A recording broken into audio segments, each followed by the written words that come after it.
أما بعد بسم الله الرحمن الرحيم عن المقدام بن شريح عن أبيه عن جده رضي الله تعالى عنه قال قلت يا رسول الله حدثني بشيء يوجب لي الجنة قال موجب الجنة إطعام الطعام وإفشاء السلام وحسن الكلام۔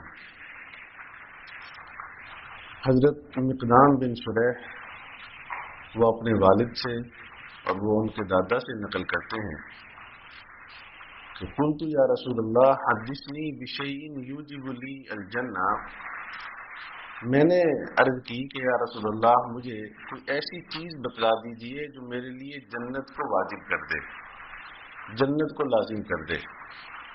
قال، آپ صلی اللہ علیہ وآلہ وسلم نے ارشاد فرمایا موجب الجنت اطعام الطعام، جنت کو لازم کرنے والی چیز کھانا کھلانا ہے، وَإِفْشَاءُ السَّلَامِ، اور سلام کو عام کرنا ہے، وَحُسْنُ الْكَلَامِ، اور اچھی بات ہے۔ پہلی چیز تو دیکھیے کہ صحابی جناب نبی کریم صلی اللہ علیہ وآلہ وسلم سے پوچھ کہہ رہے ہیں، سوال یہی ہے کہ مجھے یہ بتا دیجئے کہ جنت مجھے کیسے ملے گی، بس لمبا چوڑی کوئی تعلیمات نہیں، مجھے ایسی چیزیں بتا دیں کروں تو جنت میں پہنچ جاؤں۔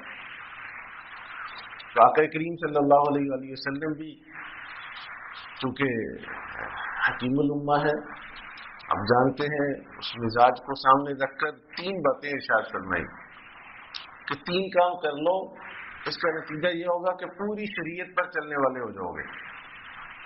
وہ کیا کہ ایک کھانا کھلانے کی عادت، شاید کچھ طبیعت میں بخل ہو، اس لیے فرمایا تم اگر کھانا کھلاؤ گے نا اس مجاہدے سے تمہیں جنت مل جائے گی۔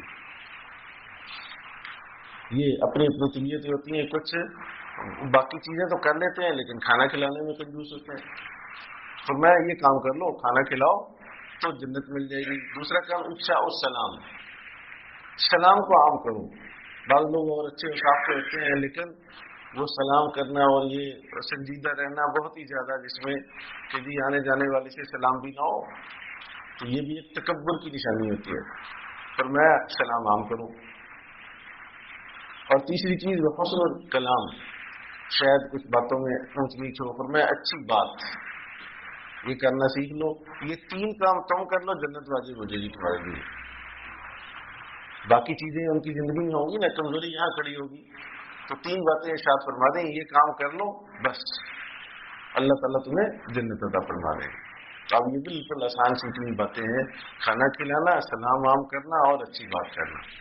تو اللہ تعالیٰ ہم سب کو ان پر عمل کی توفیق نصیب فرمائے۔